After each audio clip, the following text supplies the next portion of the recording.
আর মাত্র কয়েকদিন বাকি, আসছে কোরবানির ঈদ। অথচ জেলা বাস টার্মিনালে ঈদ উপলক্ষে নেত্রকোনা থেকে ঢাকা সহ দেশের বিভিন্ন স্থানে যাত্রী সংকটে পড়েছে দূরপাল্লার পরিবহনগুলো। লোকসান গুনতে হচ্ছে বাস মালিকদের, অলস সময় পার করছেন শ্রমিকরা। সরেজমিনে দেখা গেছে জেলা বাস টার্মিনালে ঈদ উপলক্ষে যাত্রীদের আসা যাওয়ার কোনো ভিড় নেই। সারি সারি বাস টার্মিনালে দাঁড়িয়ে আছে। টিকিট সরবরাহকারী ও শ্রমিকরা অলস সময় পার করছেন। তাদের মাঝে হতাশা বিরাজ করছে।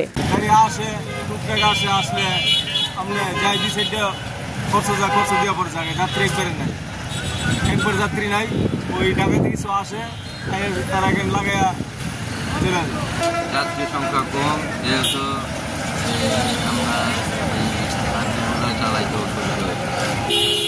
এখন তো ঢাকা থেকে আসবে, আসলে ঈদের পর হয়তো আমাদের এখানে আমাদের এদিকে যাত্রী নাই, একদম যাত্রী কম। ঢাকা থেকে অল্প কিছু আসতেছে, এদিকে একদম যাত্রীর চাপ কম, যাত্রী নাই বলতে। ঢাকা থেকে আসতে যাত্রী হয়, নেত্রকোনা যাওয়ার পথে কোনো যাত্রী নাই, যাত্রী খুবই সংখ্যা কম, গাড়িগুলি খালি।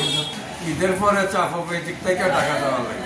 বাস টার্মিনালে ঈদের যাত্রীদের আসা যাওয়ার ভিড়ের মধ্যে নিরাপত্তা ব্যবস্থা জোরদার করা হয়েছে বলে জানিয়েছে আইন শৃঙ্খলা রক্ষাকারী বাহিনী। পবিত্র ঈদুল আজহা উপলক্ষে নেত্রকোনা শহর, গরুর হাট, বাণিজ্য মেলা, বিভিন্ন বাসস্ট্যান্ড সহ সর্বত্র নিরাপত্তা ব্যবস্থা জোরদার করা হয়েছে। যে কোনো ধরনের অপ্রীতিকর ঘটনা ঘটার সংবাদ আসা মাত্রই বা এগুলো প্রতিরোধ করার জন্য আমরা নেত্রকোনা জেলা পুলিশ তৎপর রয়েছে। তবে চালকরা বলছেন সবেমাত্র ঈদের ছুটি শুরু হয়েছে, দু একদিনের মধ্যে ঢাকা থেকে নেত্রকোনা অথবা নেত্রকোনা থেকে ঢাকা মহাসড়কে যাত্রীদের আসা যাওয়া শুরু হবে। তখন এই লোকসান পুষিয়ে নিতে পারবেন তারা। নিউজ ডেস্ক, সারা বাংলা।